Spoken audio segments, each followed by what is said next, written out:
Hello, welcome back. Been a couple of weeks since I've been on. Rid of them, echoey. So today I'm wanting to pick up from where we left off with the Native brand. So the Native brand is a gin brand, and we wanted it to look high-end and yeah, just quality gin. So our sort of main kind of buzzwords were they were going to be elegant, luxury and small batch.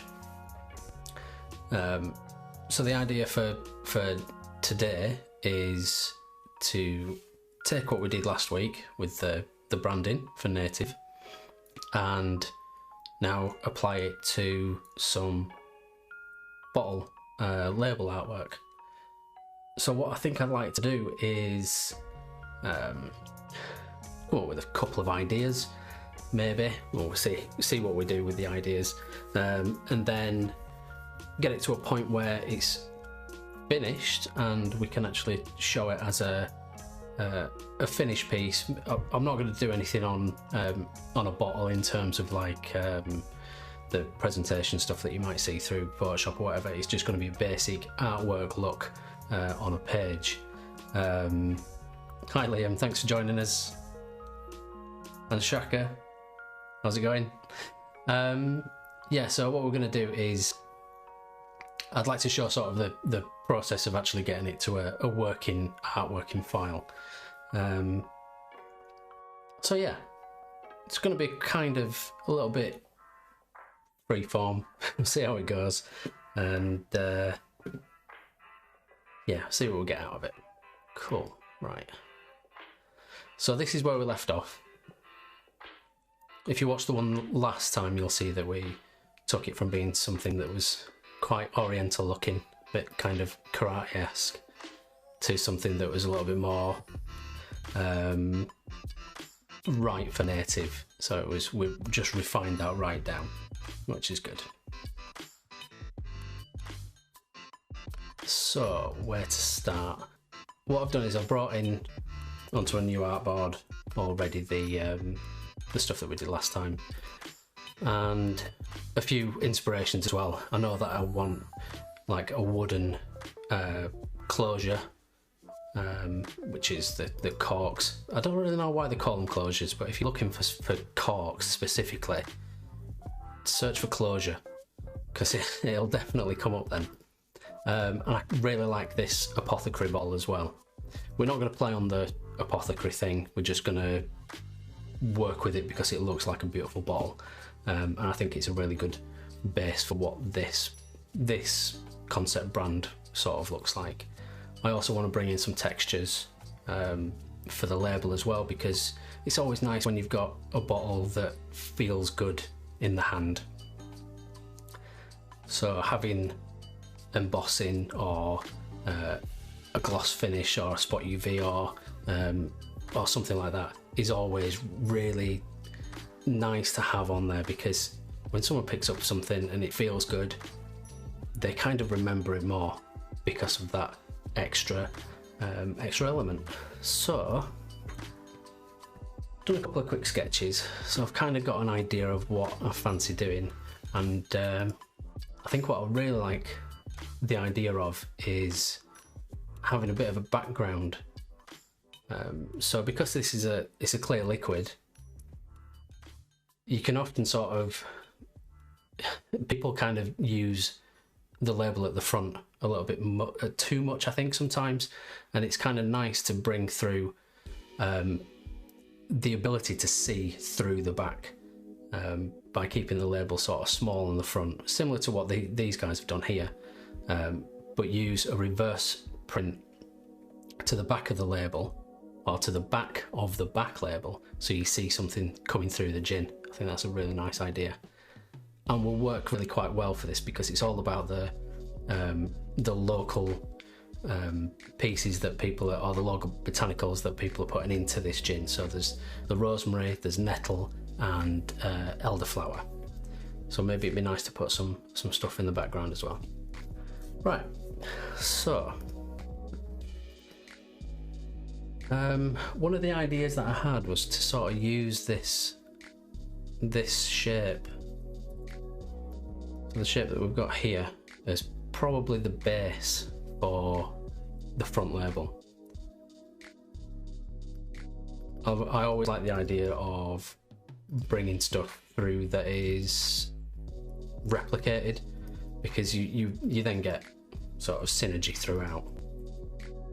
So having a label that is the exact same shape as this lozenge or this lozenge will then lead to, or lend itself to the rest of the brand kind of sitting well together.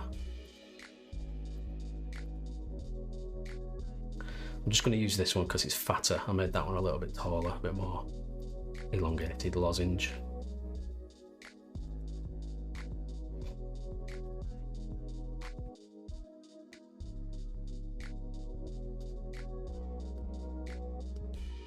So if you've got any questions or comments whilst we're going, feel free to chip in. So I'm just gonna make this a solid shape, because I'd already outlined it, so it was two paths. While I'm here, I'm also going to bring over the logo so we know what we're working with.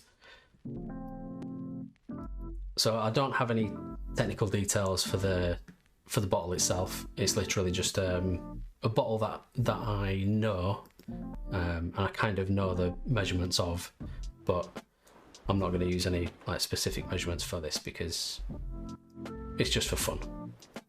I kind of understand the sizings already, I think.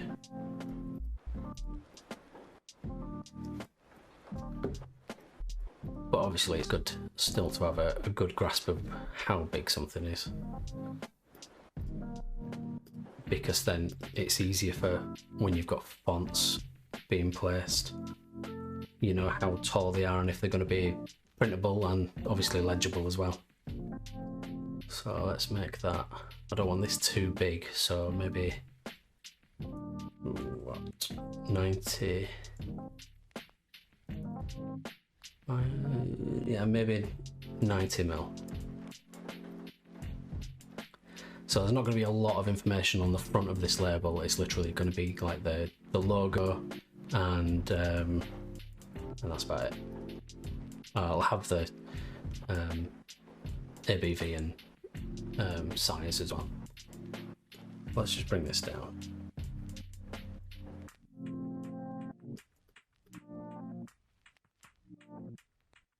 It's around about, just eyeballing it, it's around about the right size.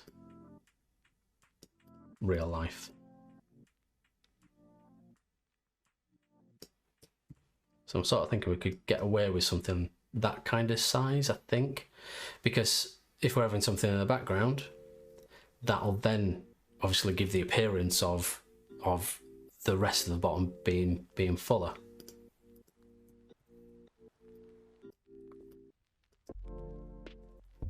If I want to go down that route, do I? Yeah.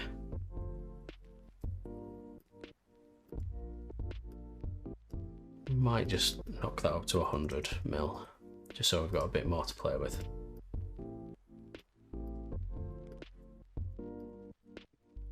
Bring that off to the side so I've got something to go back to. It's always good to duplicate stuff.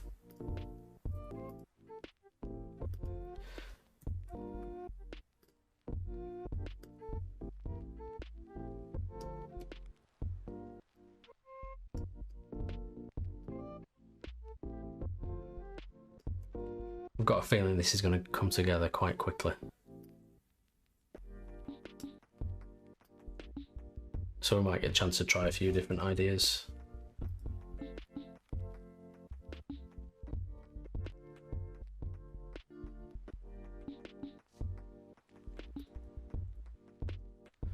So this is a 700 ml bottle.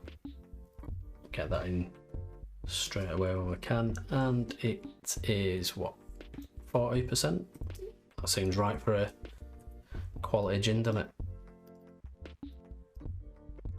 Just change them around. In fact, I'll split them up. I can probably put them side by side over there. So my worry here is that the small batch gin might be a bit small.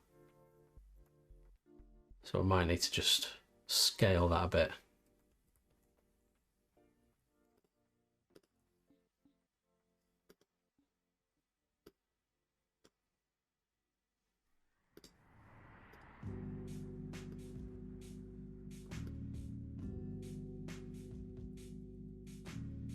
So I'm just taking the same font that we've used on the tagline,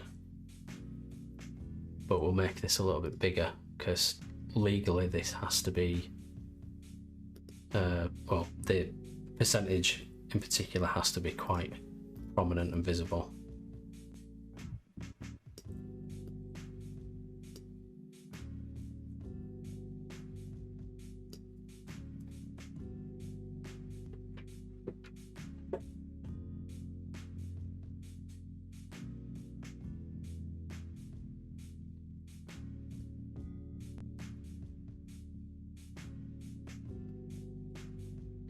We have a larger, yeah. That might be a bit too bigger.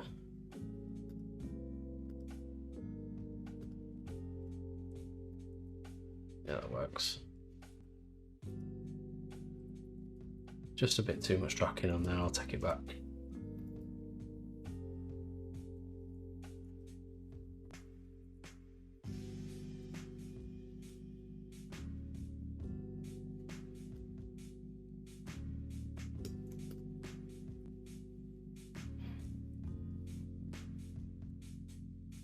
Yeah, I quite like that already. I like the any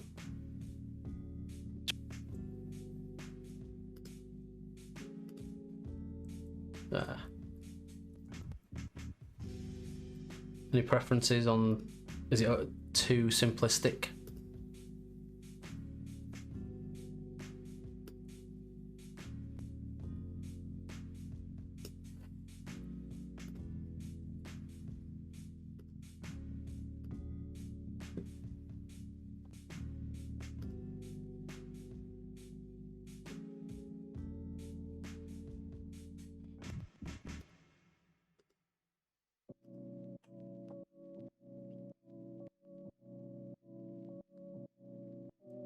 I find that I work quite fast when I'm doing these live streams.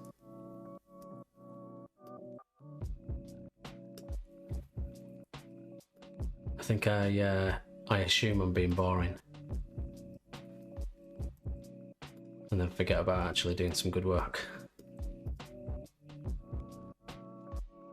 Yeah, that's all right. We'll come back to that when we've got the rest of it. So based on that, what we can kind of do then is just, we'll make an assumption of how big this back is. And it's probably going to go around the majority of the back. So it'll probably be taking into consideration the curve of the bottle as well. Maybe about there. What are we at? 195. Let's just round it to 190 by 150, 145 might be a bit more realistic because we don't want it to come over the shoulder of the bottle or the curvature of the base either.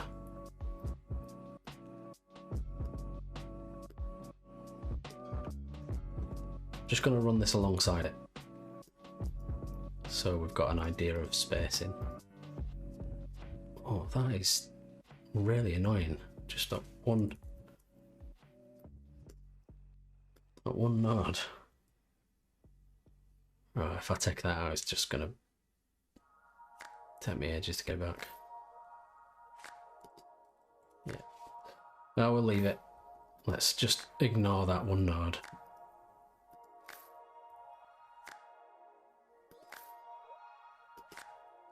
So the back, I'm just going to open up this artboard a bit more. So because the back's going to have an internal print as well as an external print. Essentially, this label is a double-sided label. So on the sticky side, it will have a print that's going to stick to the bottle, and on the external, it'll have a print which is the outer back of the bottle. So we've got all our sort of legal information on there, on the back, and description and stuff, and on the inside it's going to have a nice image of something. I'm thinking rosemary at the moment, to show through the back of the bottle. So let's just concentrate actually on the reverse. So this is where I struggle most. So I've got my copy text and some legal gubbins there, which is just a description of it. So native is light and crisp with a dry finish. Native is made to a traditional recipe in a copper pot still. We use locally foraged rosemary and nettle to bring the savoury notes, adding elderflower towards the end to balance the sweetness. Serve neat or over ice, or enjoy with a quality tonic, garnish with rosemary or a slice of lemon. So that's obviously got to fit on the back. There's not too much. It's a nice, concise description.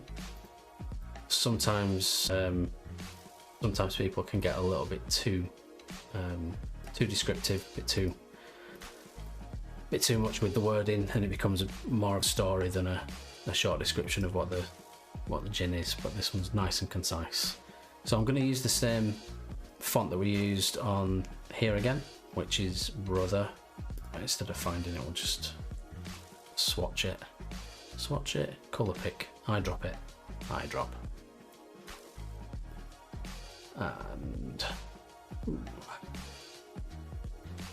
I'll stick with a white for now, and also take off the uppers so it looks like real text.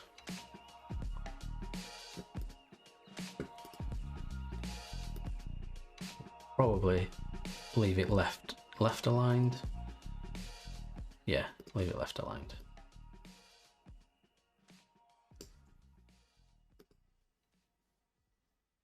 And take off the annoying hyphenation.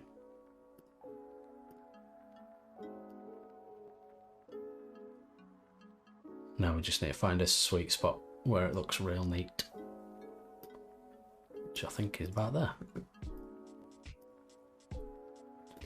So like I said, I want this to have a little bit of texture to it. So what I'm thinking is that we might use like a colour plan paper, which is my usual go-to.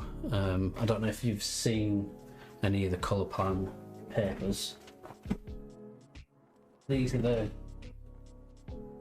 the like sort of paper swatches that you get, and they're honestly just full of amazing papers.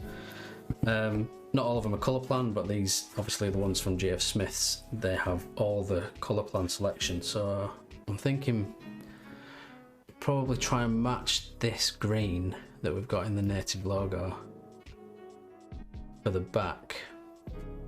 So that's maybe a mid-green. Mid-green, that looks about right, I think.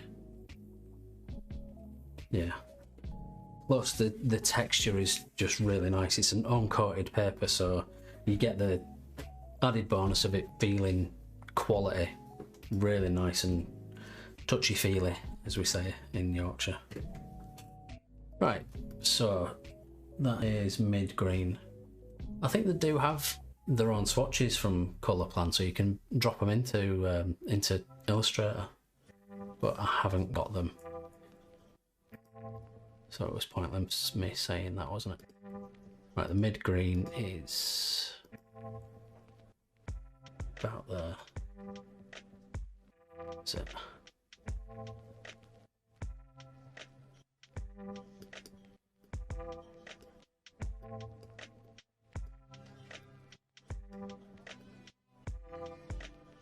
Yeah, about that.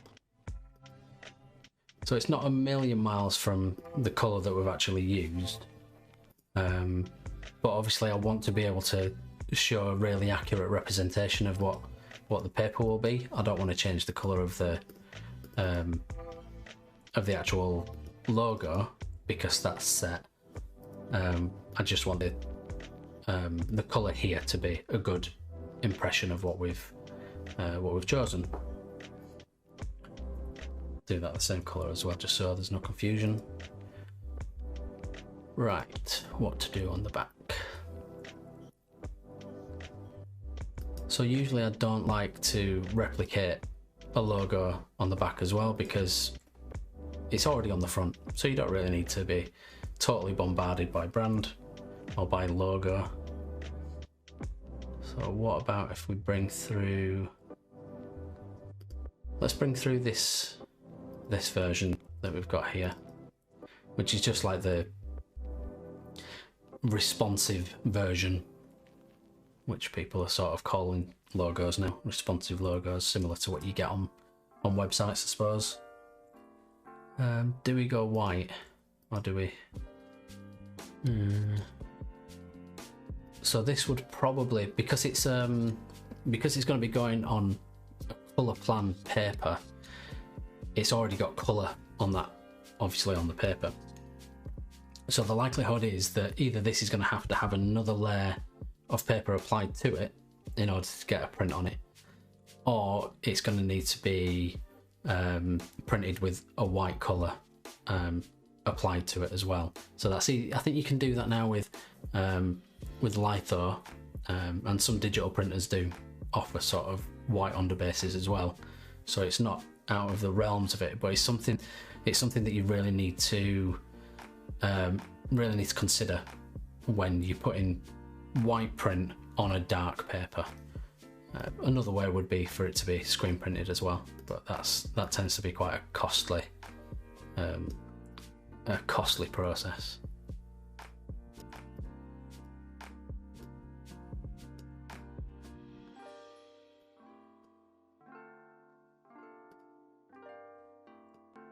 So because of the way that we've done this, it's actually given us a lot of space to work. So we could either keep it quite sparse or do something else maybe.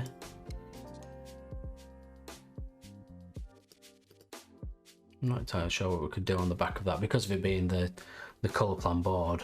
It'd naturally just look good anyway. We will need a space for a barcode though. Where is my barcode?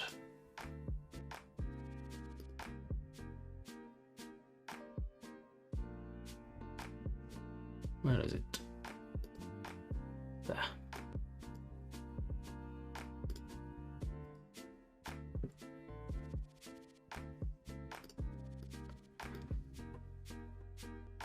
So again, this would have to be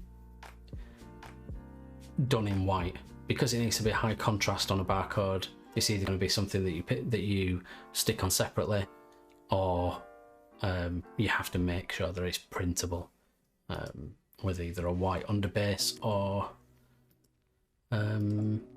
yeah, it'd have to be a white underbase. You won't get away with it any other way.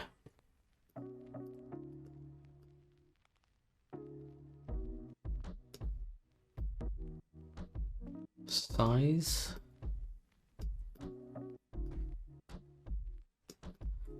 And then you've always got to have the address on as well. Another legal requirement.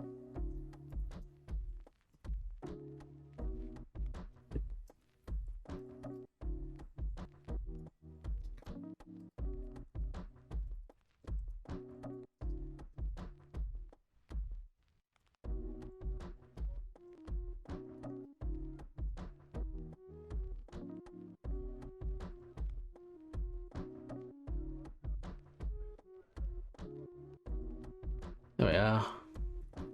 Obviously it is made in 123 a great place, like you'd expect.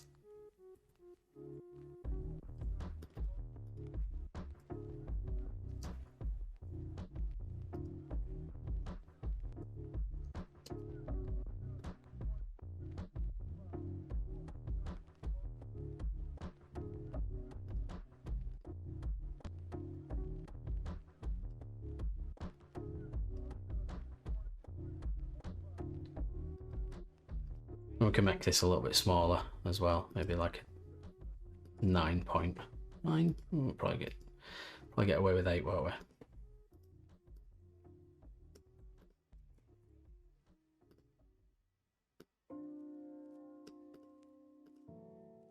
You'd usually put in like a website, that kind of thing on there as well, but obviously this isn't a real gin, so I don't really need to do that.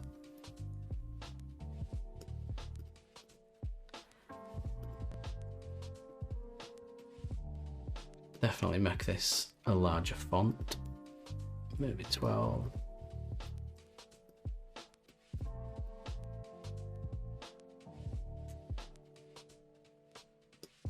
Oh, this is one of those things that I just hate.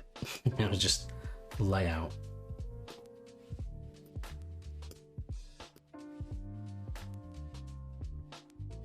I always want things to look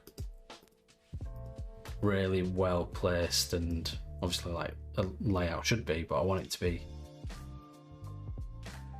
almost too neat sometimes.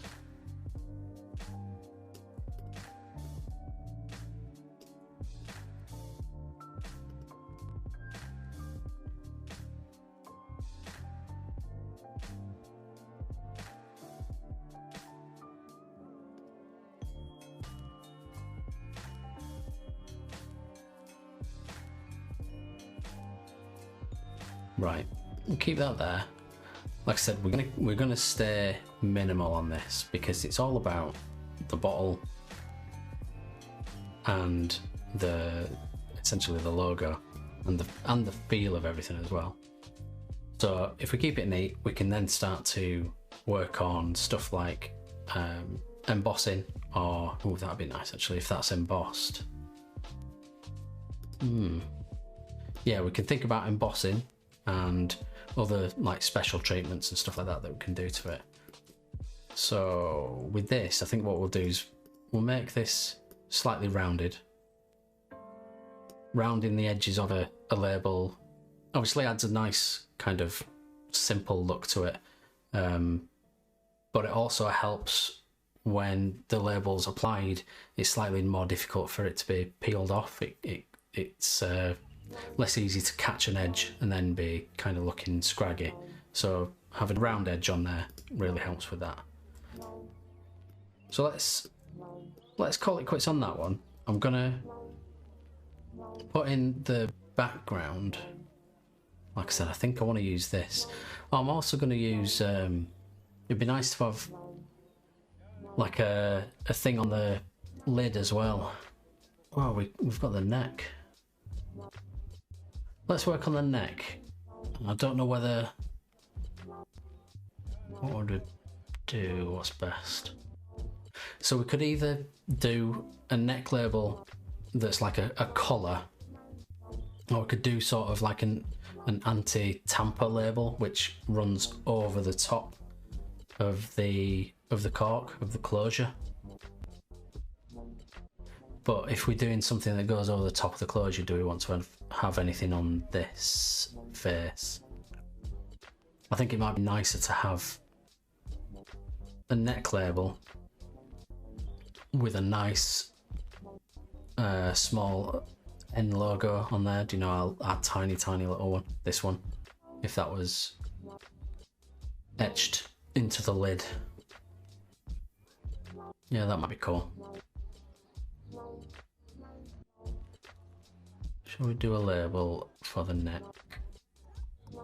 Yeah, let's do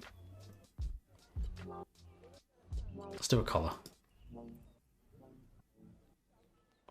I'm just going to keep this one simple, because a collar doesn't need to be too much, does it? You know, all it needs is a bit of branding on there, just to make it look like it's actually been thought about. So that's probably, from memory, I think they're 25, that's a 4, 25 high. We won't bother with the width because I couldn't tell you how long it is, but I suppose we can have a good guess, can't we? It's probably about that. Let's say 140. So 140 by 25.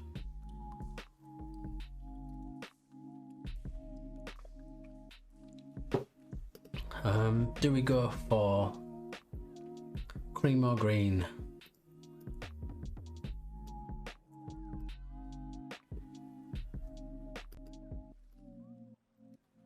Probably green.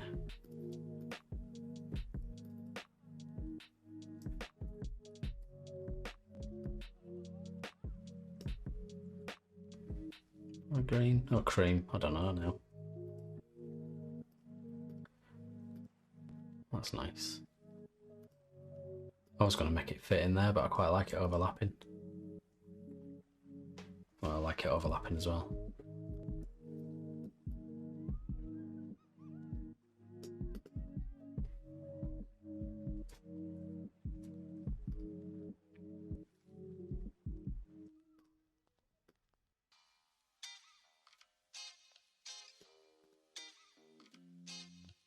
Yeah, the green's quite subtle.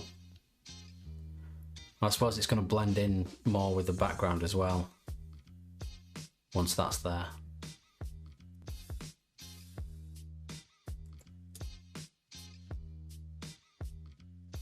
Yeah, let's leave it as green. I'm not going to do anything else to that. I think that looks pretty cool. Again, for me, it's all about the quality of the papers, and it's too easy to over design something. It's very easy to over design something. So again, just going to round those corners.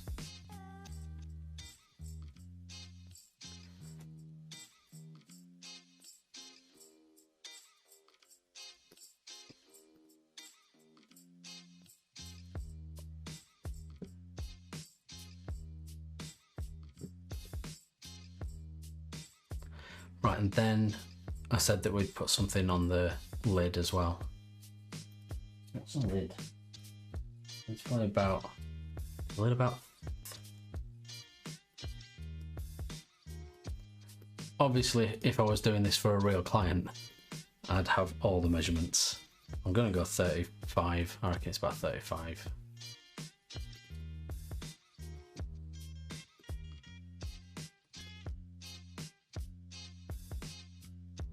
Is it? Yeah, it's about that.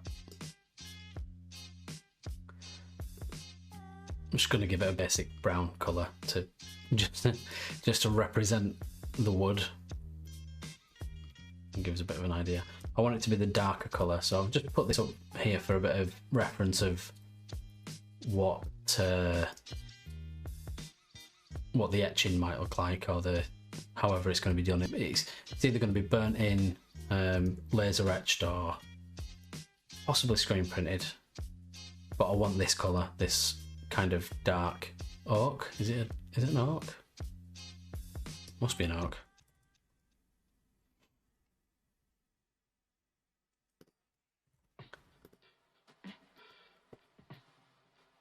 I think we'll use this again because it's not going to be really prominent.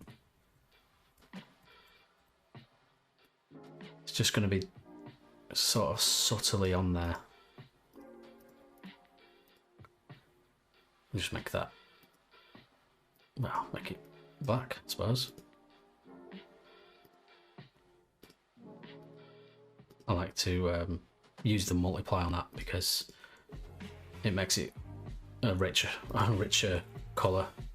When you don't have that on, it always makes it look a bit washed out, like it's not really there. So yeah, that's cool. That's really nice. Okay, for the back, again, keep it simple. Just going to use the rosemary picture that we've got. And you see, I've used it on the social post that we've done here, and it looks really nice in there.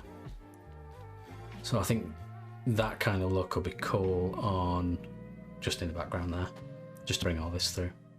I think we need to do something with this part, this line. I'm not sold on how that sits just yet. So using this, I'm just going to make this as a into a clipping mask. If I get it right way around. And then using a direct select tool, gonna make it massive. Obviously all I want is that rosemary part. So it looks like the bottle's full of rosemary. So that's what the main flavour is. I don't mind that brown coming through so much.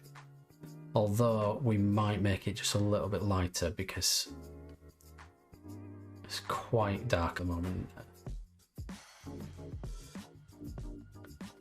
So sort of an easy way to do that, or what I tend to do, what I'm doing is create a box. Just going to colour pick a lightish colour and then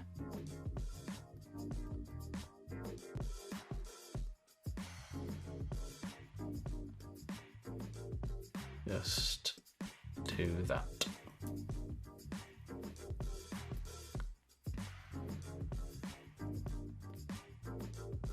So then to make sure that that stays in place, I'm going to cut it, go into this group, you know, the clipping mask group, and then just bring that in front of the other so it's still part of the group. Is that right? Yeah, it is. So it's sort of toned it down, giving it a little bit of a sepia sort of vibe. I think that'd look really nice looking through a gin to that.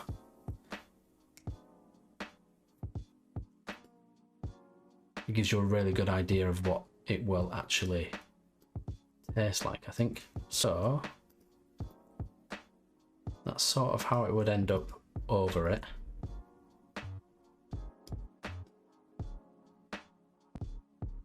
I really like that.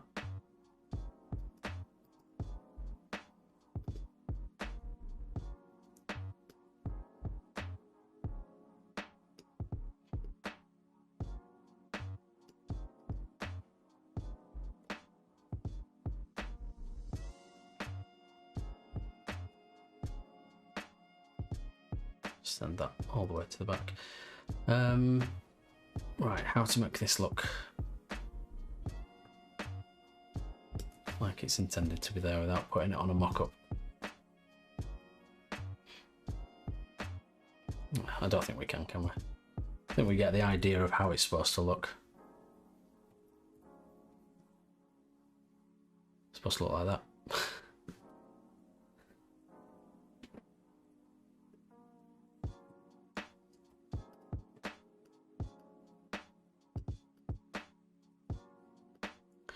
Right, artwork kit.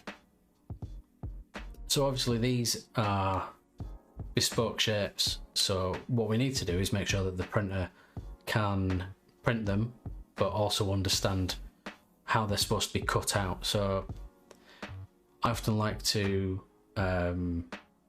sort of separate the elements out. So, well, I say I like to, it is best practice always to do different layers with your artwork on, your cutting guides and folding guides. Obviously these are labels so they don't have any folding guides on there.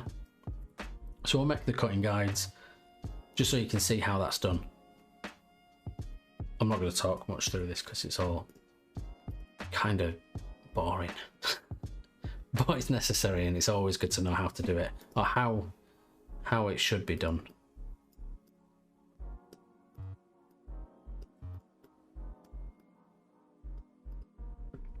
So I'll start off with this. So what we do is take this shape, because that's the shape is essentially what our cutting form is. So apply an outline to it of, I usually use magenta for a cutting form.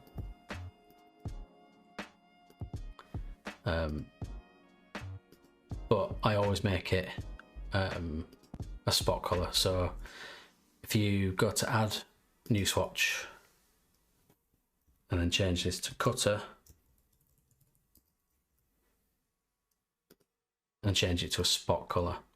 Changing it to a spot color means that it's not going to print in the CMYK spectrum because it's a special color.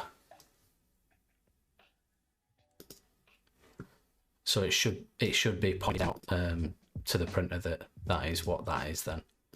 We'll also then add in a cutters folder. If I can spell it all right. So cutter folder, cutter layer. And we'll place the cutter on top of that one. So obviously with print, it needs to have a 3mm blade. So the best way I like to do that is to go to path, then offset path. And if we do it to 3mm, that gives us our 3mm bleed. So that was by selecting the cream layer. I said I wasn't going to talk much on this, but obviously I'm talking through everything. It's all good. So that's our first front label artworked. I always then put on what the size is as well and what it is.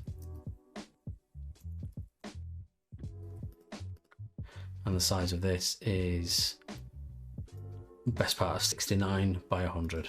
There's no point in putting the rest of it in because it needs to be made into a cutting form, and those minute details tend not to matter.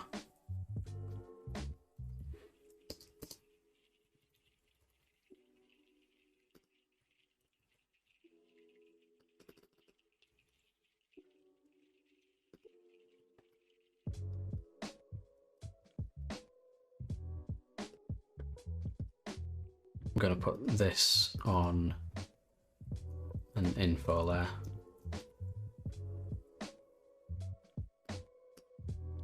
And then we all know what that is as well, and we know that that's not part and parcel of the print. So later on we will also make an embossed layer, which will show the embossing as well, whichever we choose to do for the embossing.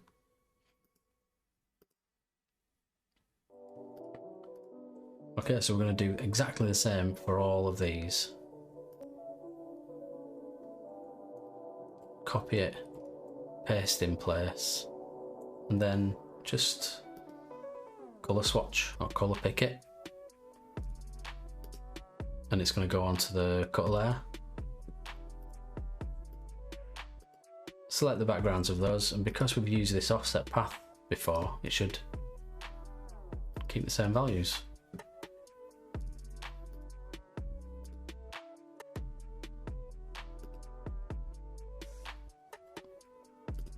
Just going to bring these in.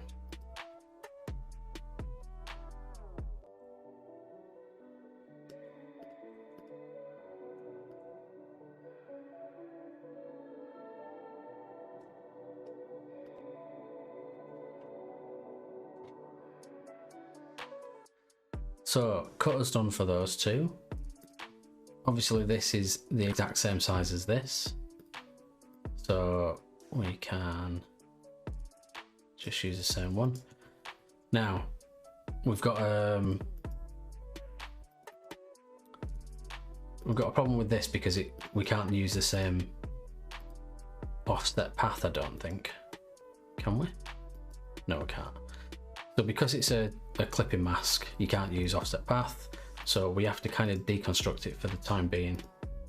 So we'll release the clipping mask, and then let's just delete that for now, so we can grab this. So this is our mask. If we colour it so we can see it,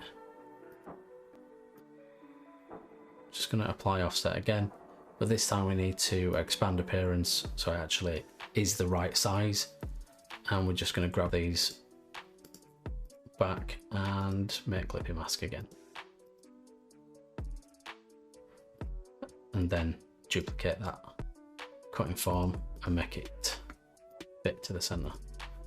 So there's everything artworked up. This doesn't need to be necessarily artworked. What we might do is sort of duplicate it and just show it as the bottle edge. And if we sort of give this a new colour, and usually sort of, again, spot colour and then laser etch for the label, but we should probably just label that with, come on, label that as bottle lid or closure.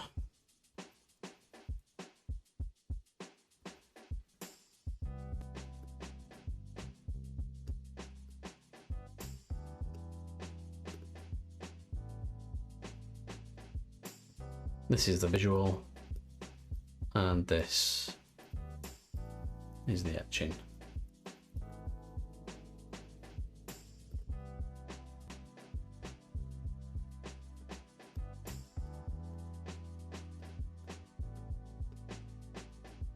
Usually you'd put this on a separate page, but for the purposes of what we're doing here, I don't think it's necessary.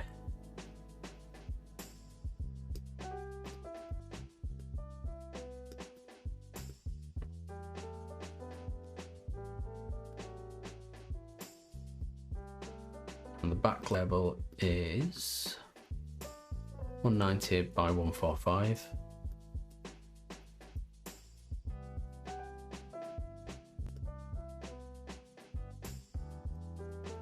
Hi Andre, you good?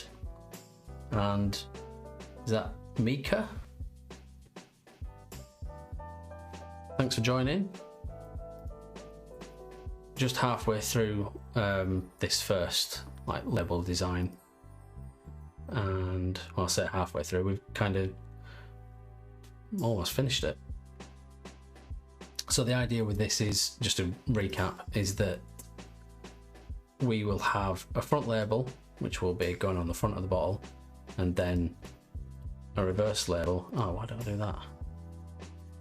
That's transparency, multiply. That kind of works, doesn't it? So then a back label that is see-through, or placed on the back of the bottle so you can actually see it through the gin. So the front label's all nice and visible, the back label will be kind of distorted and something that you've really got to look at, and it'll look different from different angles, which is also quite a nice aspect to it. And then on the back of that label is all your standard gin information.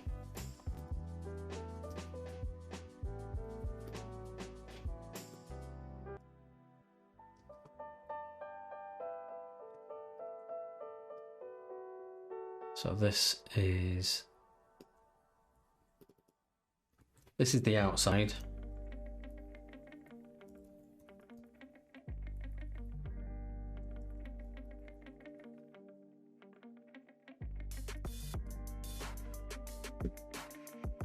Thanks, Andre. Yeah, it's a technique that I've used a couple of times. It really works well, and it just means that you've got a little bit more of a dynamic look, especially when it's on a shelf, because gins, there's tons and tons out there now, so you need to try and stand out a little bit more, and I think this is a really good way that you can sort of use the bottle or bring the bottle into the design by making it obviously something that you see through. It's almost like a viewing port.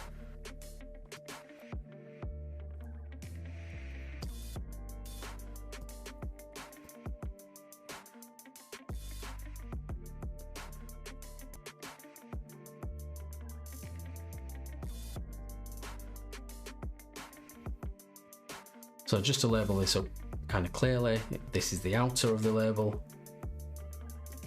This will be the inner of the label.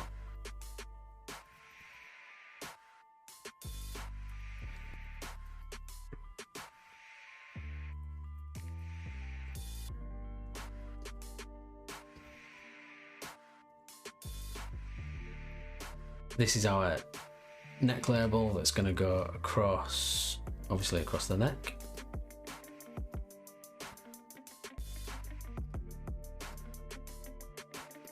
Get rid of that and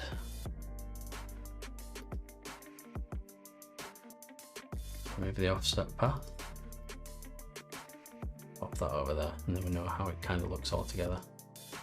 So yeah, I think that's looking pretty cool. Like I keep saying, I really like the idea of keeping it relatively minimal, because you can see that obviously there's not a lot on the back of this, but once you start putting everything together, placing it on top of on top of the bottle and everything else, once it's all together, it becomes quite complex. So if you are looking at just that back label and thinking, oh, it needs more because there's loads of essentially white space, then it's often good to kind of really think about how everything's going to fit together, because the more you put into it, the more you layer up, the more complex it becomes. So you might as well try and keep it as simple as possible, I think, because it soon gets complex when you've got so many elements.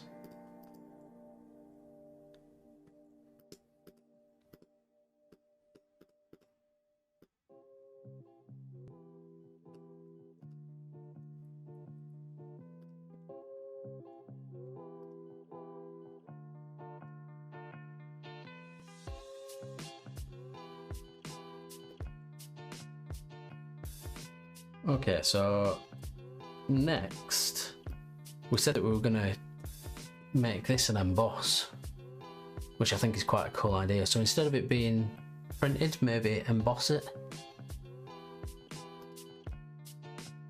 so it's even more subtle. How's that sound?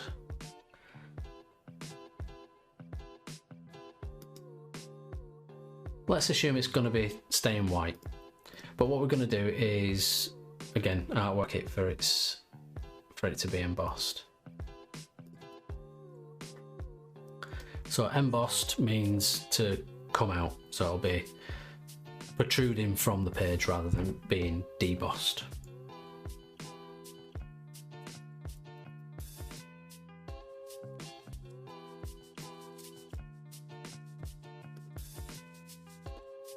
So we'll duplicate that layer and then place it on top of this one. And again, we're going to use a colour, a distinctive colour, maybe an orange, proper orange.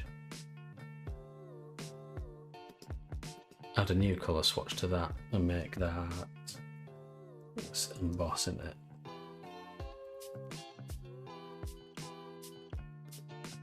It's going to be a spot colour again, just to differentiate it. That's our embossed logo. So because we're putting everything on layers, you're then able to turn layers on and off just to see where your artwork is and where your special elements are. Okay, native. I think I quite like the idea of this being embossed as well. Originally I was thinking that we could put a foil on this, but I'm not sure it needs it. I like the kind of natural feel, I think. So let's just do all these as embossed elements. I'm not going to we won't do the small batch gin because I think that's a little bit too much, possibly a bit too small to emboss and a bit unnecessary. So we'll just keep it as just the native wording, the word mark. I'm just going to take out all these parts that we used whilst making that font by using the shape builder tool. the Unite tool.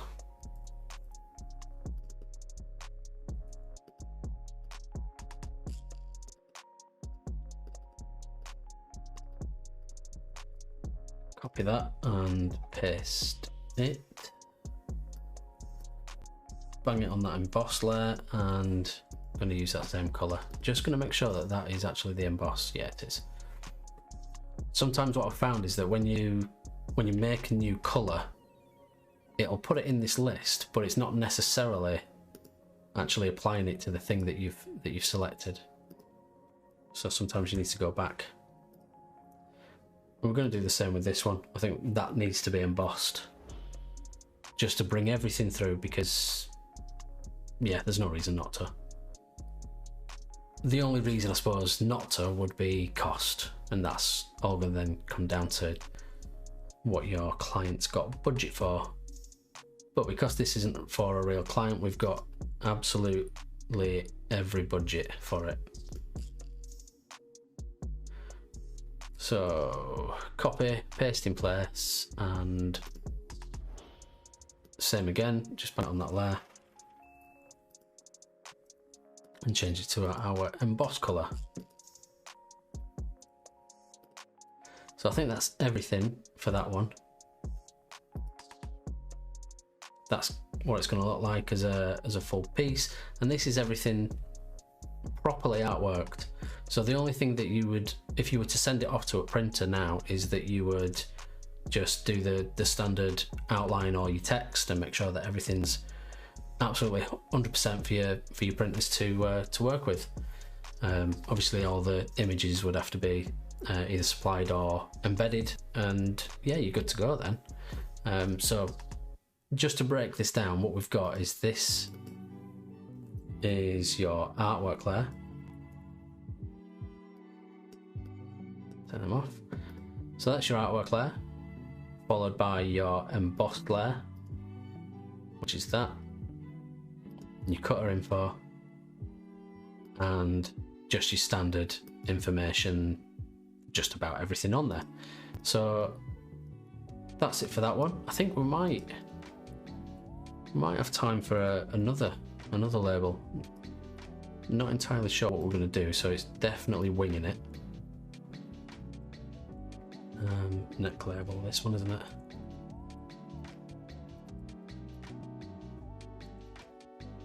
And that was 140 by 25.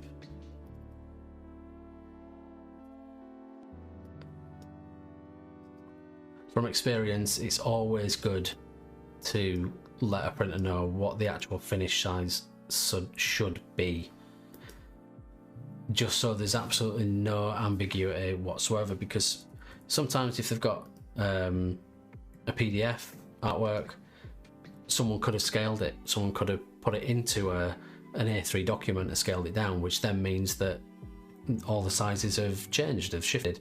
So putting the sizes on the actual artwork is always a really good good tip.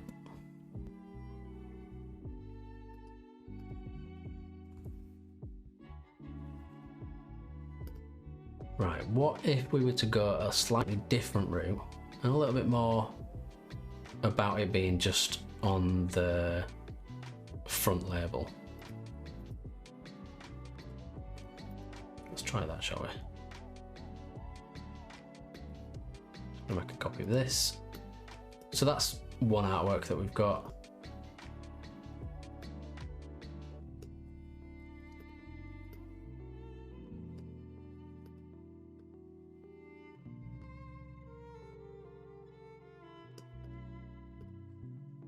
So, label number 2.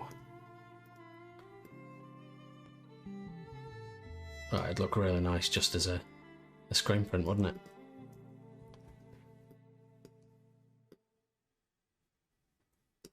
Oh yeah, let's do that. So if we were to assume that this is a screen printed bottle, and then maybe what if we have like a bit underneath that's got all the information on there, just as a little, almost like a banner, a lower thirds banner. That might be cool. Yeah, we'll do that. Bring that over into there so it's not random.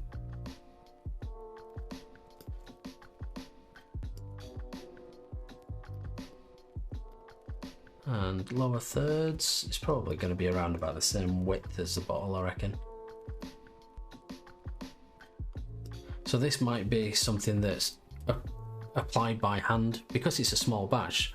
I assume they're only going to be making sort of what, a few hundred to a few thousand bottles every batch.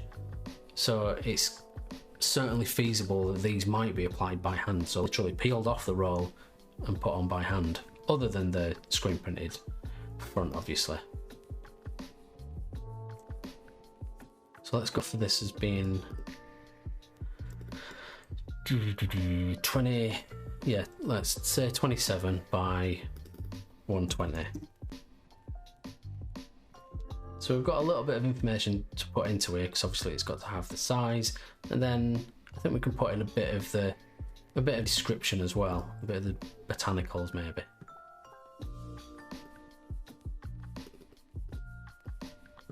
Take those from there.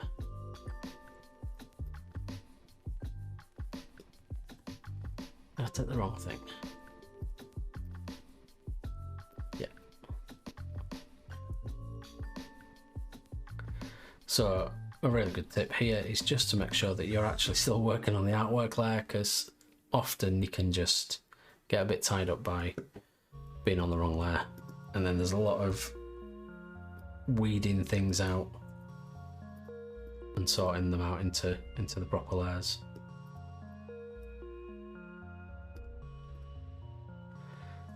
Right, what if we were to do... Oh, we could have this as like a torn off edge. Do you know, like a stamp? As though it's been torn and then stuck on. That'd be nice. So how do we do that?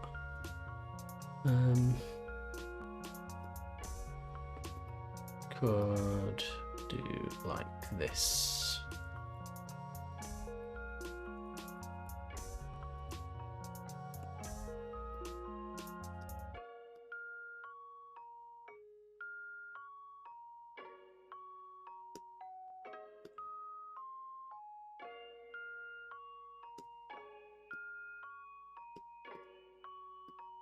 Just going to copy these and then use them again later, because I'm going to take them out like that.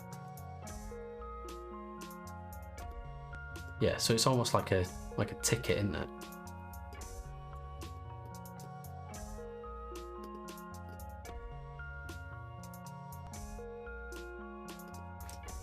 That's cool.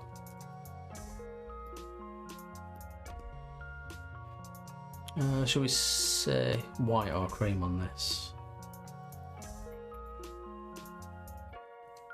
I like these colours, so it's... Oh, you know what? I think I'm probably going to go cream on the bottom.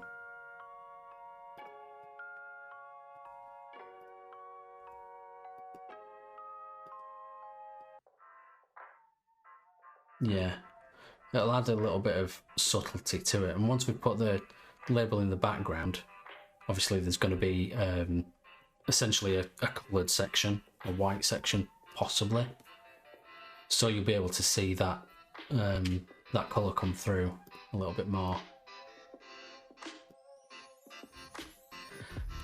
So it might be good first off to actually make the cutting form for this. The reason for that is just so I can actually see where the edge of the shape is, because obviously cream on a white ground is a bit difficult. So put it on the cutting form there. All I've done is just duplicated it, and to save time, let's eyedrop that, and then again gonna offset path on there, so we've got our 3mm bleed running on there as well.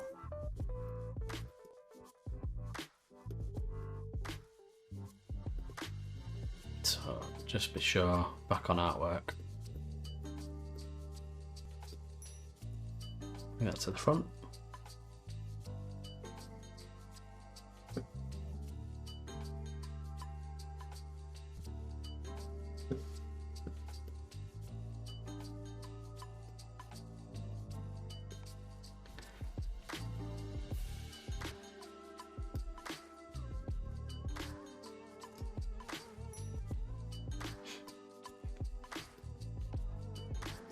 think we could probably use this as a little bit of a, almost like a package label maybe.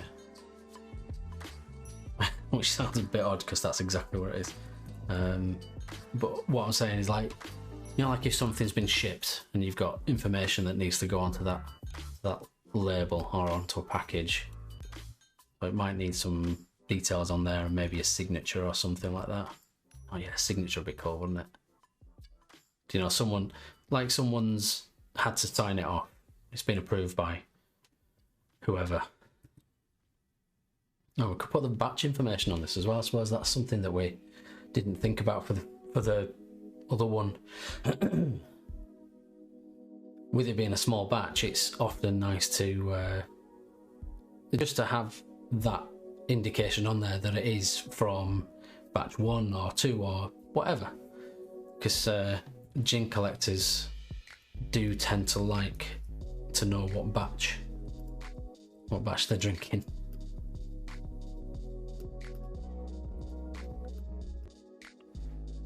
Or what number from each batch as well. That's often something that you see.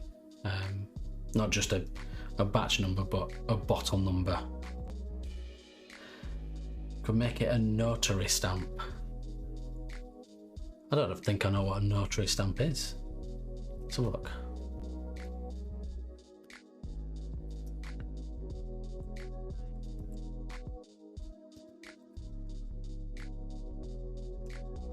Oh, spell it right. Oh yeah.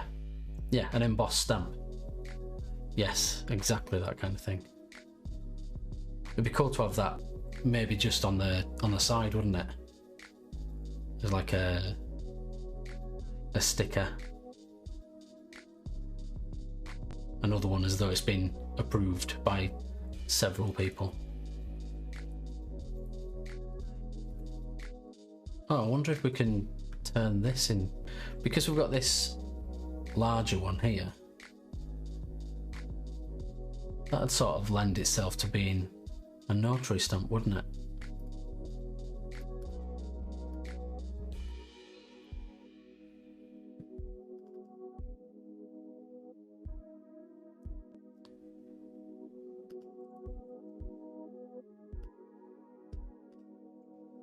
I'll just place that there for now so I remember what I'm doing with it.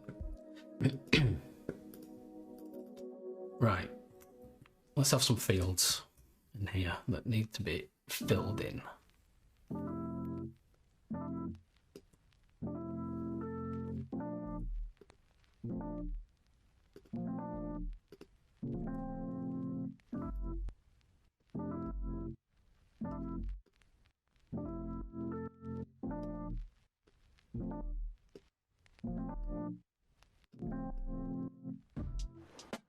So 40% is the ABV.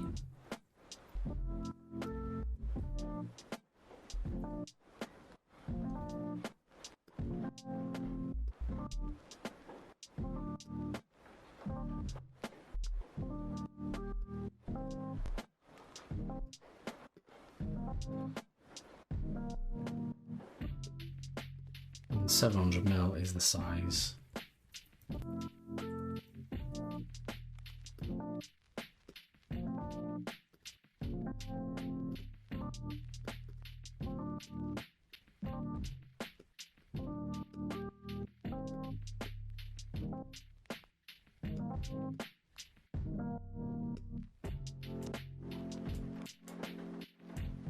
Now I'm not too worried about these being all nice and neat on this particular one, because it'd kind of be sort of like either stamped on or typed on.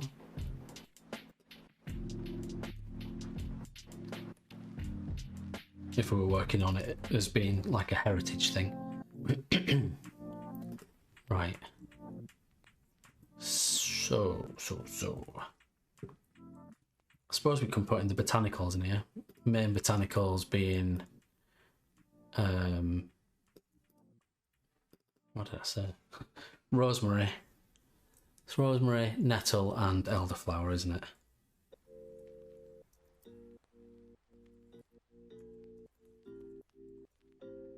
Wait, it's called botanicals? Botanicals, yeah, I think so.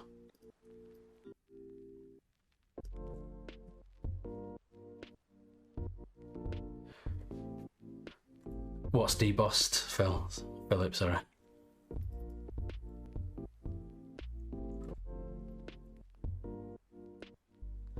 You mean the almost like letterpress? It's certainly going to be a pricey gin. That's exactly what we're aiming for. I would expect to pay nothing less than like 35 quid for this bottle. Yeah, when you stamp on the info, that'll definitely need to be debossed. Just like it's been letterpressed.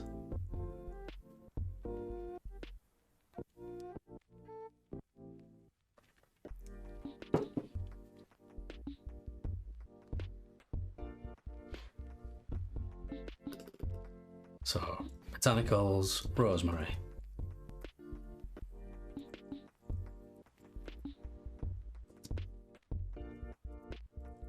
Nettle for a bit of a spicy edge. Which it doesn't do that, but and elderflower.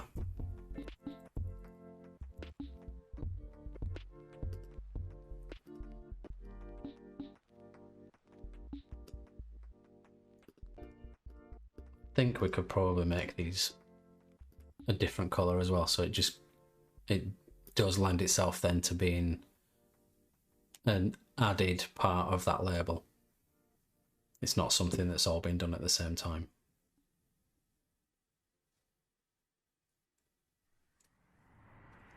I'm totally with you on that, Phil. Sorry, Philip.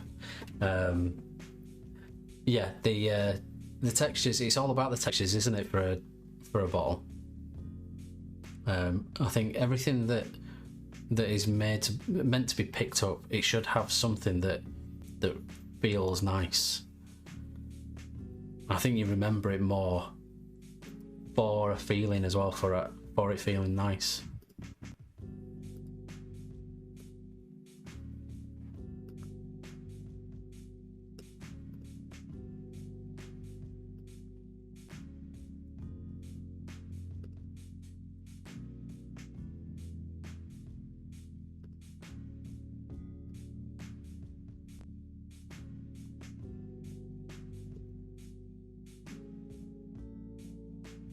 Okay, if we put in batch numbers.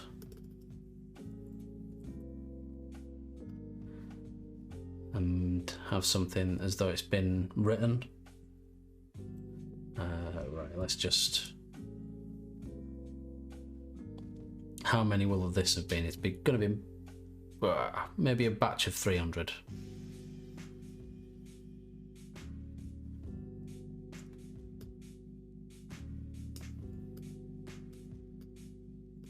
It's going to look a bit sketchy, that, isn't it?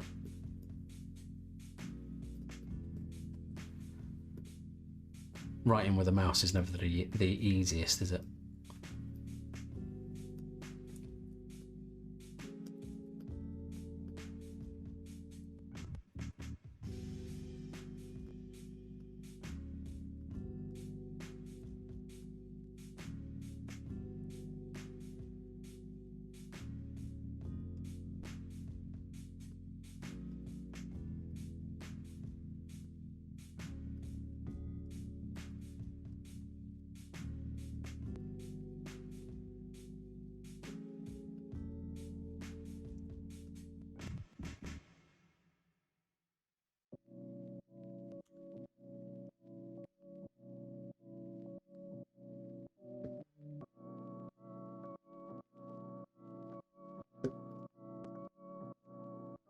Right, this time I'll be able to write. Do it.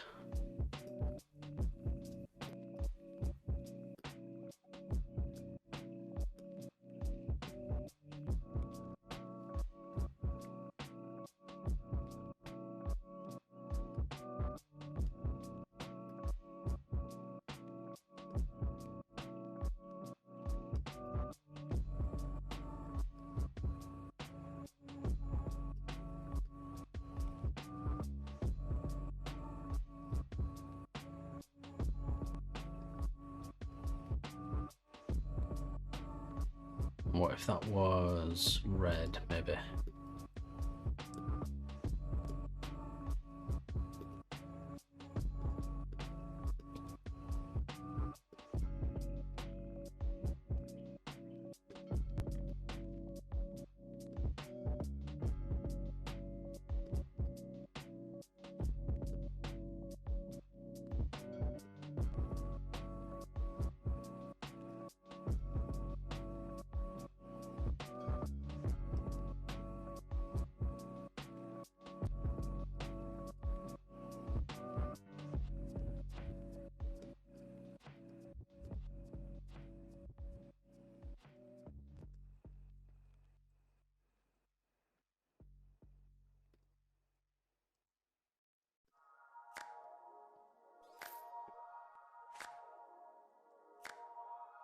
Reckon that's going to work on there?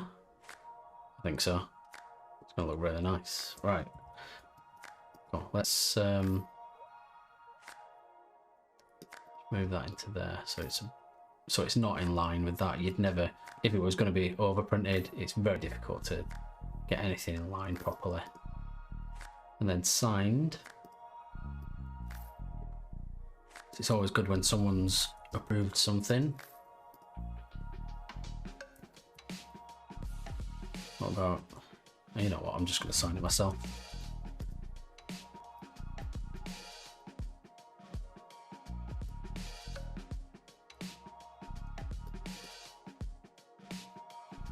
Approved by Adam.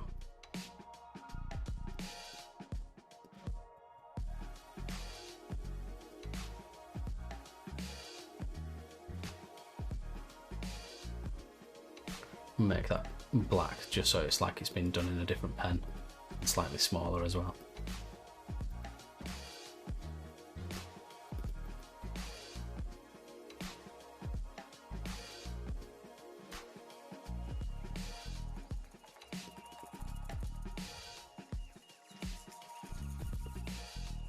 I'm liking that. How's that looking? Yeah. So what if we to then have this just on the end? I suppose what we could do is make this that into a stamp, into one of those notary stamps.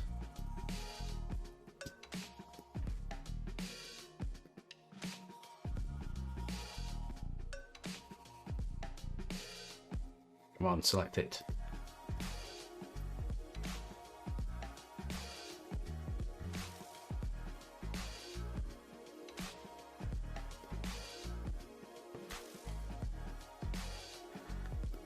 Just offset that by, we're not going to do this by 3mm because I actually want it to be printed outside of the stamp. Is that what I'm trying to say? I want it to extend the size of the stamp.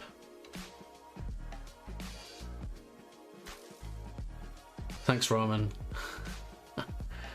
Everybody wants this dream, don't they? What am I doing here? Right, 2mm. That's going to go in the background. It's going to be green, and the stuff in the front, maybe the actual design, is going to be cream. Is it going to be cream? No, probably not, because it's going to be embossed. Are we going to emboss it? Yeah, let's emboss it. I'm just going to keep it as a slightly darker colour than what this is, just so it gives us a bit of an indication of what it'll look like embossed, if you understand what I mean. So let's use this as a separate piece with the intention of it being used over the top of that somewhere. Make it just a bit smaller. Don't need to be so massive.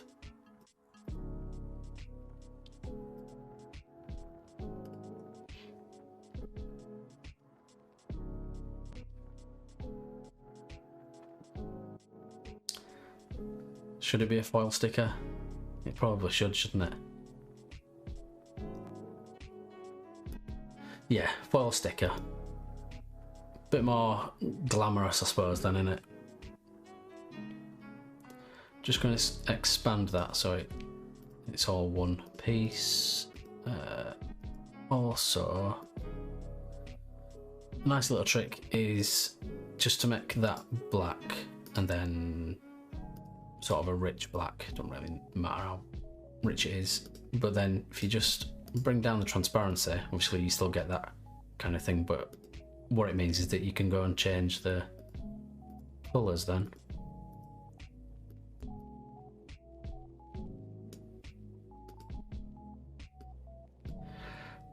We're going gold foil.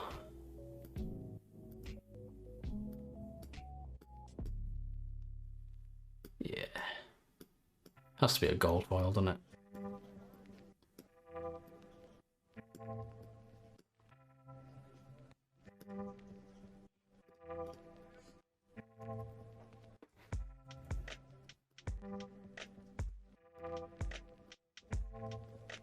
we can get away with it being a little bigger. I'm just going to bring this detail in a bit more, and then we can kind of use sort of a bit of that end for the sticker to overlap.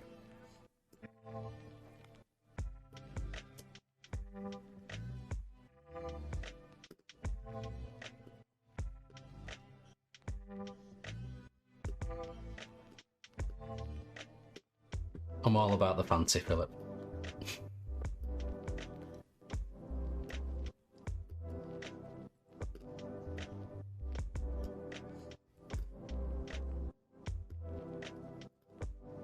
Just going to make a copy of that before I start rotating it.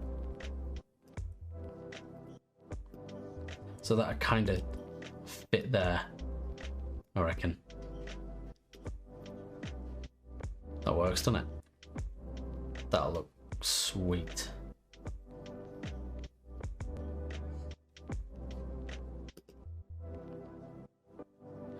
No, it's not for an actual client. This is just a bit of fun.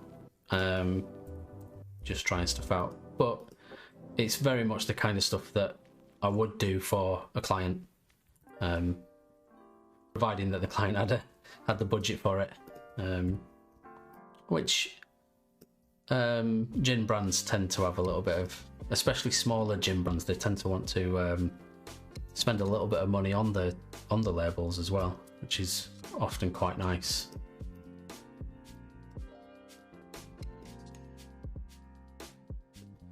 So I'm just going to duplicate that so I can make a bit of a mock-up for it.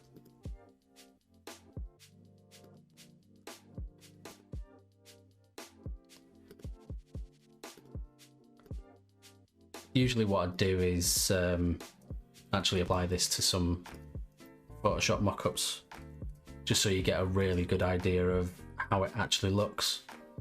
But it's a lot of work, and I can't be bothered doing that today. Which is why I just wanted to show you just like the process of actual artworking, because it's something that people don't tend to show very often, and as designers it's like a huge part of what we do, isn't it? So yeah, I think it's definitely necessary. Oh, that could just go anywhere, couldn't it? Maybe around the side would be cool. It's another element to hand place.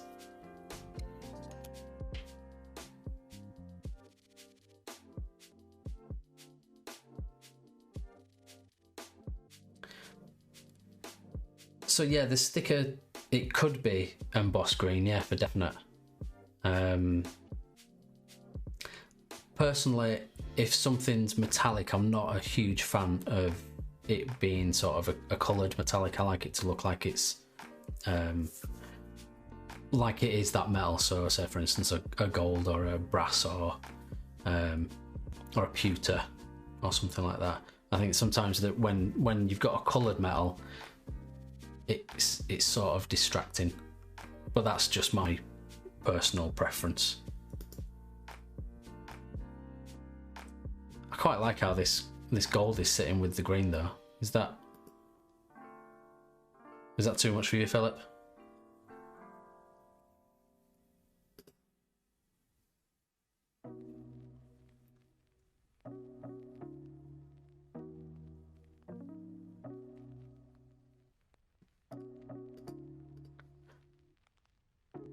It could look quite nice as a pewter as well, this.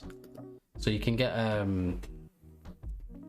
some stuff that's it's definitely sort of made of pewter, but then they in the process of finishing it, they put sort of almost like a lacquer on it that makes it look aged. So you get almost like a brushed metal look with like an aging effect on it as well, which is always really cool.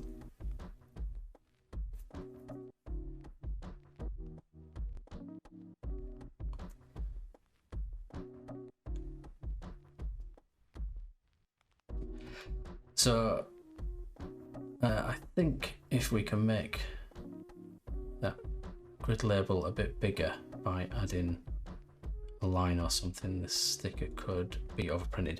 Yeah, it absolutely could be part. So I think what you're saying there, Roman, is that this part could be integrated into this sticker as all one piece.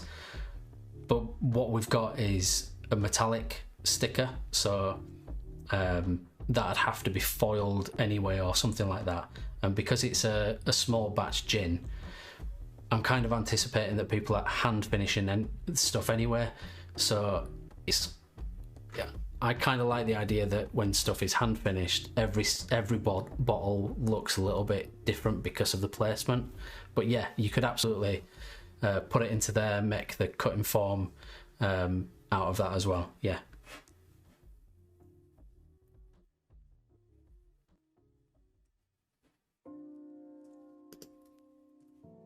Yes, Philip, old is definitely great, especially with the gin as well. Like I think it's good to show a little bit of heritage, isn't it?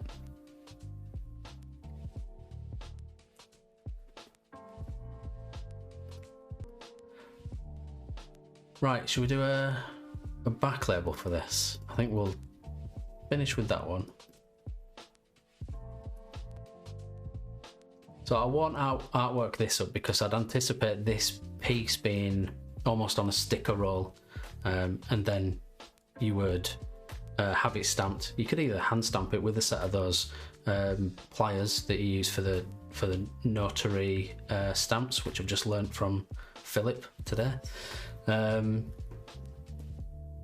or it could be done actually on a roll and you'll kind of peel them off.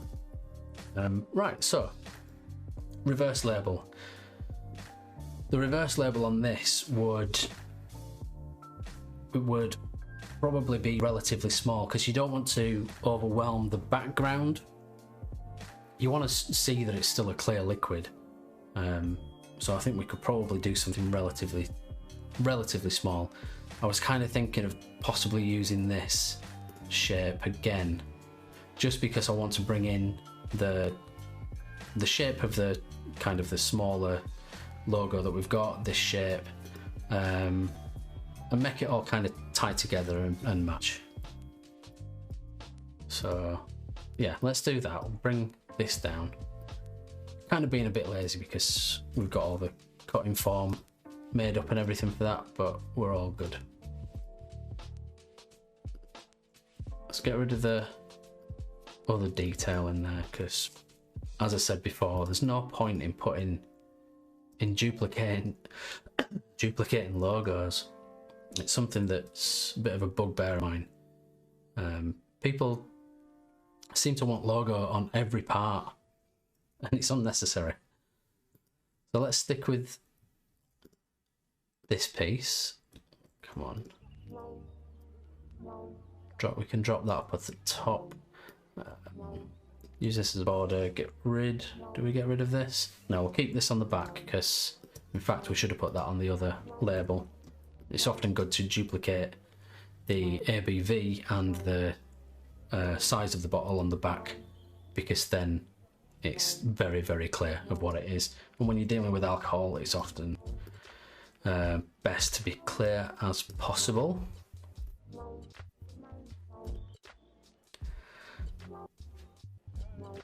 Thanks, Philip. I'm glad you think these are good design tips.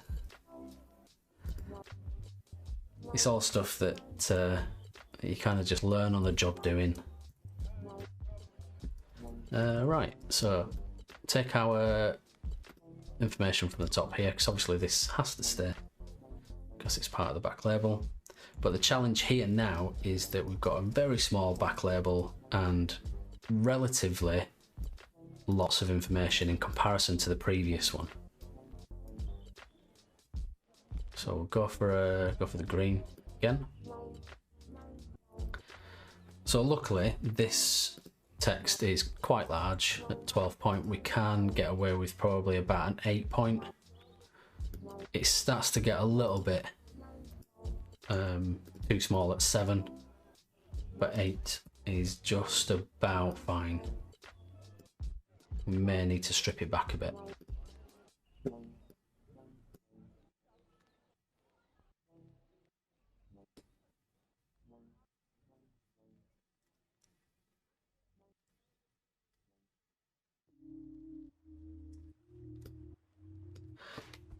you would have stuck the label on it to just fill space, but this is great variation.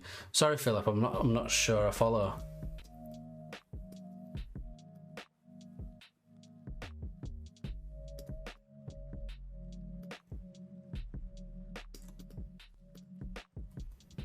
So we can make this back label just a bit bigger because it is quite small. So if we're to do it like 120. Is that too big? 110. Yeah, about there. What I want is just to make sure that I've got some breathing space around the edges. Yeah. So what I meant by that is that people love to just slap a logo onto every part to kind of fill space, and it is unnecessary. It's totally unnecessary. If we were to go back up to this one, so this is the one with the sort of see-through back, not see-through back, the one where you've got a print on the back of the back label, if that makes sense, and then just a simple label up front. But because we've got a massive label, we've got loads of kind of white space, and it is easy to want to fill that space. So I think a good trait of a good designer is being able to say that's enough and not be scared about having to fill it.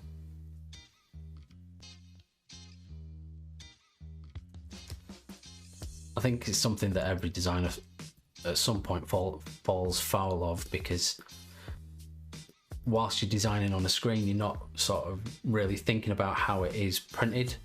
And once you've got something that is physically printed, white space is actually quite nice because you're looking at a page. I mean, if you were to look at the papers in the colour plan book,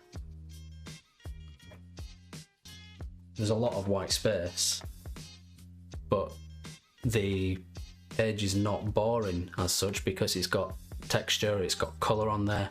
The flat surface itself is relatively interesting. So yeah, don't be afraid of paring back a design to make it look nice.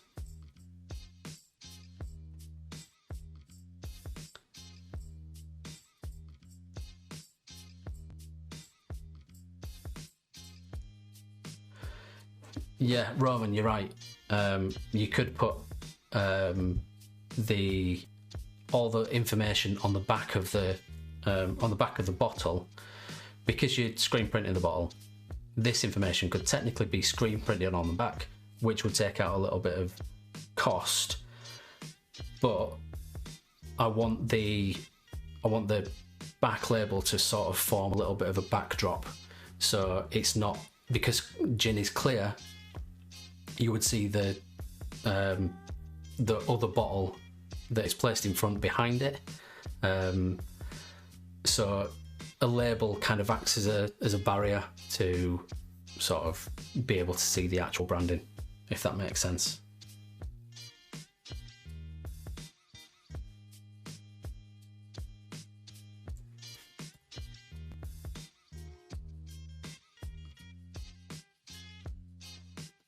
Sometimes as well, when you've got kind of small type, when it's been screen printed onto a clear bottle label, it's kind of difficult to read. So yeah, I kind of prefer to sacrifice a little bit of cost for legibility and ease of reading as well.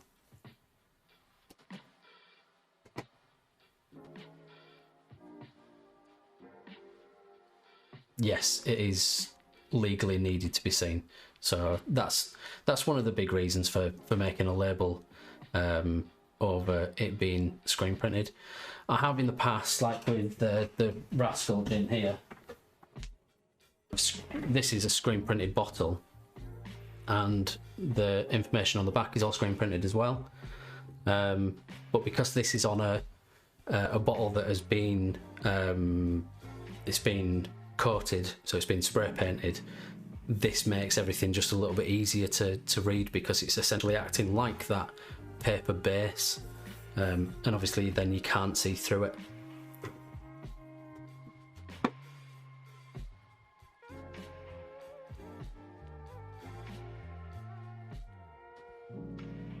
Okay, where are we at with this? So information, we can probably put these two up at the top here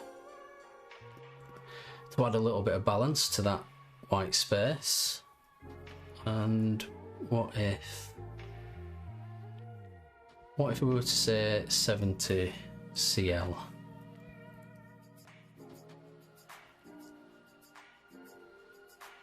Instead.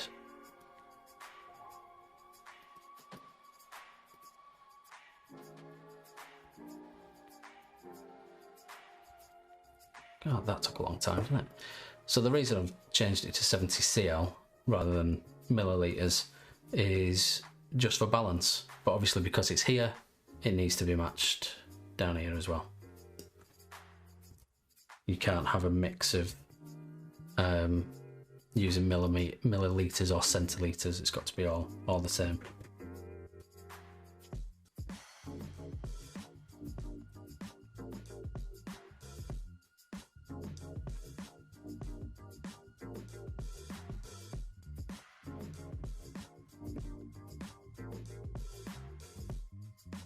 Right.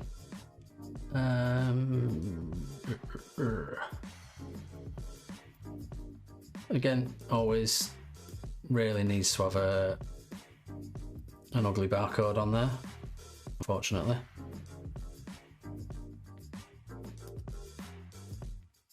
And some of this information about drinking responsibly.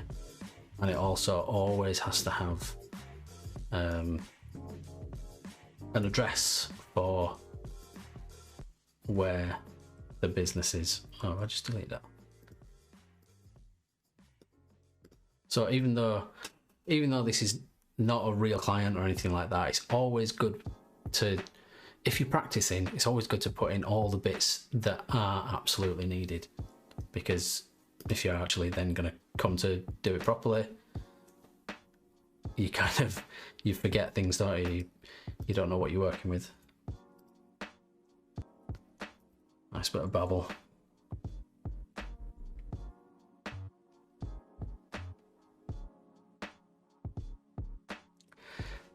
Yeah, I have seen a lot of nice things done with barcodes.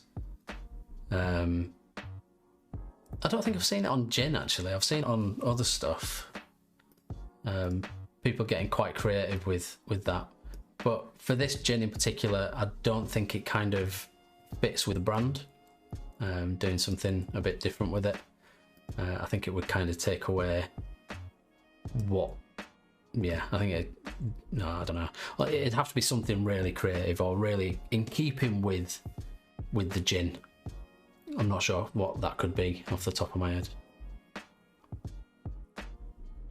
Hi Christian, thanks for joining.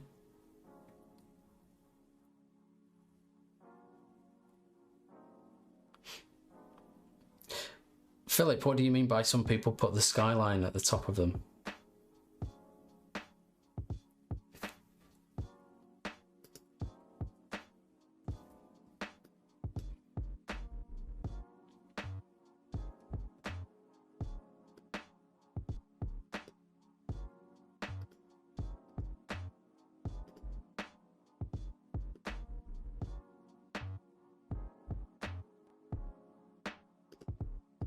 Just going to swap these round. I think they're a bit unbalanced.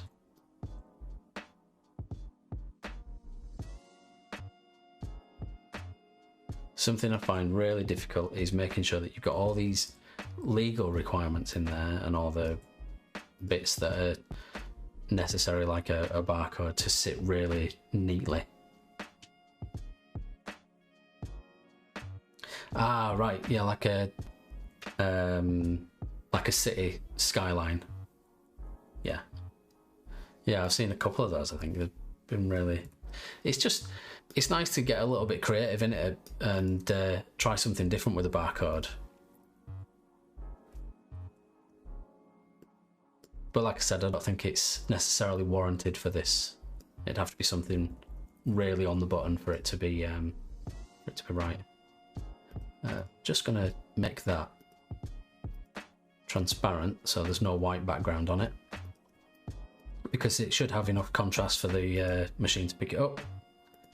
And I think that might be it. So if we were to put these side by side, and then we can kind of see what's what. Just shove that in there, and just to understand what it looks like. What am I doing? Reflect.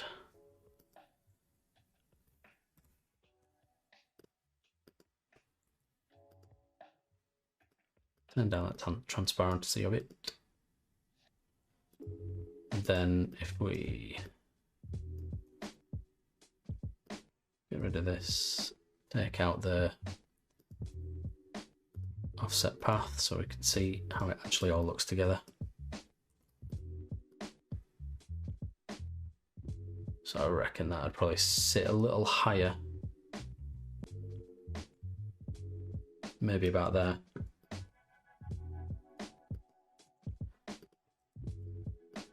So I'm just gonna drop that into the back.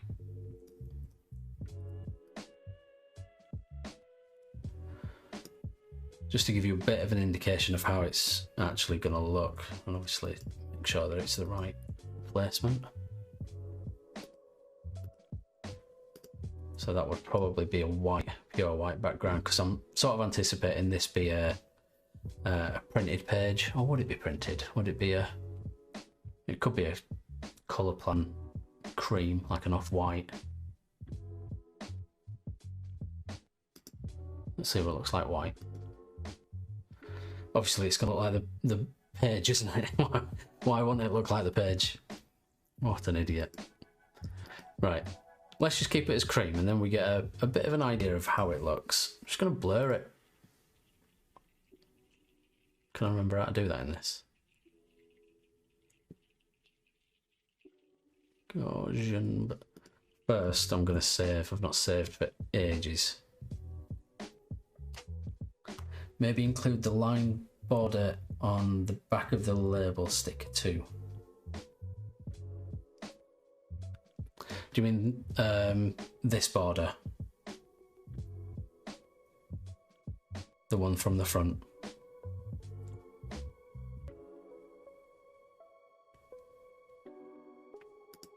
Yeah, I could probably bring the green in. I'd have to make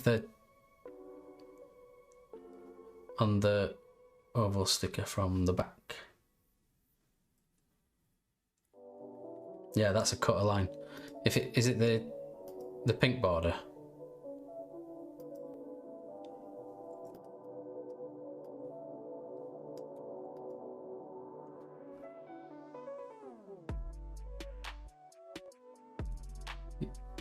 Yeah, the pink border is the cut line.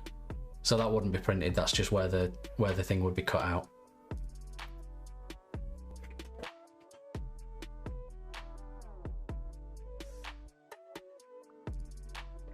So the cut line on this as well is pink. So everything that's in the magenta colour indicates where the printer will cut the piece, and everything outside of it is your 3mm bleed for like safety. Nice. Right, how's that looking? I quite like this version. I thought I'd be more about this one, but I think this is definitely preferred, I think.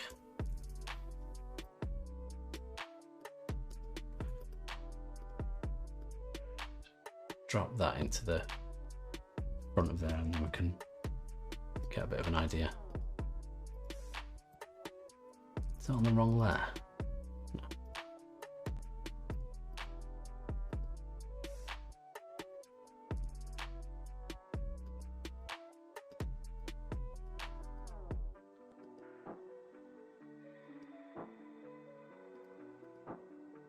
Right, what have I done to make that colour? It's normal.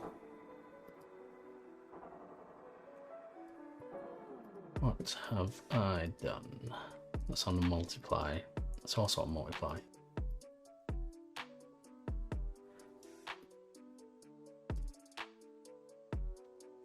Yeah, the gold foil definitely brings it up a few levels, doesn't it? What is this? What have I done?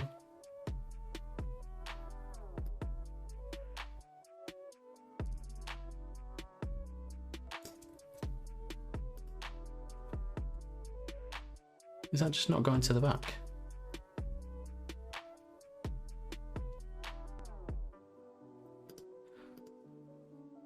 Has anybody got any ideas why this will not go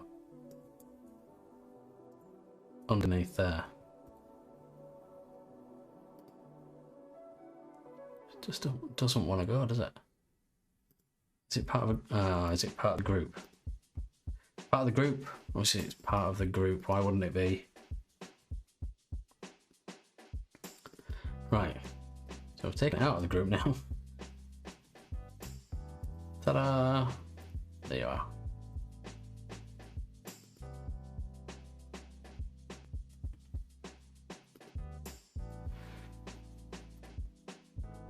It wasn't doing it because it was part of this other label group. I just moved it over within the group, so I can send it to the back.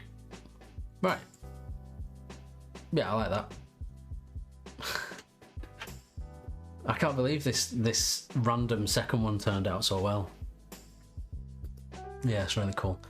I think there's a lot of process in it, so this would definitely be an expensive bottle label because you've got screen printing, you've got the bottom label and the reverse label, both with bespoke cutting forms. You're gonna have probably a little bit of embossing on the letters just to make sure that it feels like it's been stamped in, like letterpress. Plus your back label as well. Like this is, there's process involved in this. This would be a lot of money, but I'd anticipate this would be done for like a between a 30 and 50 pound bottle of gin. It's gonna be a dear do, but yeah, it's cool. I really like this. Thanks, Liam. Appreciate it. What would we do on a seal? I think because of the shape of this bottle, it's got a really massive lip, a really big overhang. So having a seal on it, a paper seal, is a bit difficult. It's fiddly because you've got to kind of put it all the way over and really sort of nudge it in. So these you sort of tend to see these as being shrink wrapped, like a plastic topper that's shrink wrapped for safety. Yeah, it's a tough one. Oh, we didn't do a neck label on this. Oh, it's got enough in there. It doesn't need a neck label as well, does it? Yeah, I'd anticipate it being shrink wrapped, I think. Oh, wax. Actually, because we've not got a neck label on here, you could quite easily wax seal this. That's probably a more eco-friendly version, doing it in wax, as long as it is proper wax rather than like a plastic. I would design something for the glued part of the back label of the gin so that you can read it through the bottle. I'll fix this up. Yeah, I think something on the back of the label, it's another process. That's probably the issue with that, Roman, is that if you put something on the back of a label, labels are not really set up to be printed on the back of, because they already come with adhesive on there. So to do that is another process of it. So you'd have to then print, then apply an adhesive onto that as well. So that would be cool, but I think that would be just potentially a little bit too expensive, a bit too extravagant. I know we've done it on this one, but that's kind of the main element of that label, to see it through. But yeah, if a client had a budget for that, then absolutely, you know, you'd be throwing all the bells and whistles at it, because it's cool to do that. But yeah, I think it would be a little bit too expensive from what I'd expect out of a client to pay. Yeah, the wax seal, I'm all about a wax lid. Yes, Roman, we can dream. We can dream. So, out of the two that we've done here, which is the winner?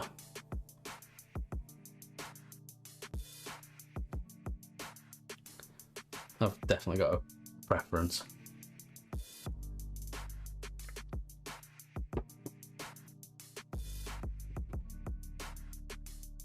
Which one?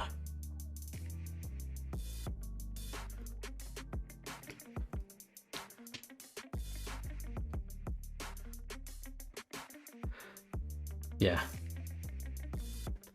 I think I'd probably tend to agree. The second one is definitely a little bit more, it feels more prestigious, doesn't it? It feels more high end. I think personally I'd be happy to pay some money for whatever's in that bottle. The other one, I think the top one, I think if you saw that physically, it would pop a bit more. It'd have a little bit more about it. And that's what I kind of get the feeling of. But looking at it here, I'm definitely drawn towards the second one. Yes, Philip. The first one does have a bit of a shampoo vibe about it. I think if it was, like I say, if you could see it in person, that I'd possibly, it'd have a different feel, I think. Slightly less shampoo-esque, but I definitely get where you're coming from with that. It's a bit herbal essences, is it? Is that a shampoo? Yeah, it looks a bit like that. Not at all, it looks a bit like that. Yeah, I'm definitely drawn towards the second one. So I think it's got more about it. It's got more prestige, more. I think it's got more guts, hasn't it? It's just a little bit more like it's definitely a gin.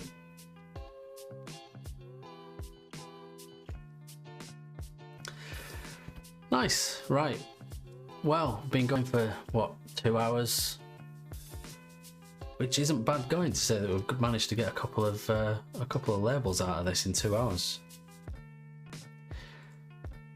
But I think we shall call it quits there, unless anybody's got any questions, anything that they want to ask before we go. Thanks for liking, Philip. I appreciate it. Obviously, I'll follow in return. But yeah, if anybody's got any questions, I can hang around for another few minutes or so. If not, we can go.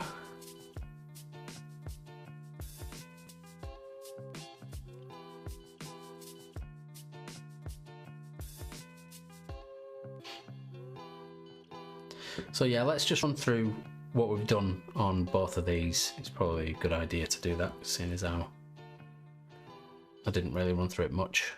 So the first one is, the idea is that you can see the back, the reverse of the back label through the gin, through the bottle and through the liquid, and then the front label, which is this small sort of lozenge shape label, that is stuck on the front of the gin. So this part, the rosemary that you can see, that'd kind of have it'd be distorted through the gin, and it'd look a little bit different throughout. It'd look a bit different as you sort of walk past it on the shelf. It hopefully would catch your eye.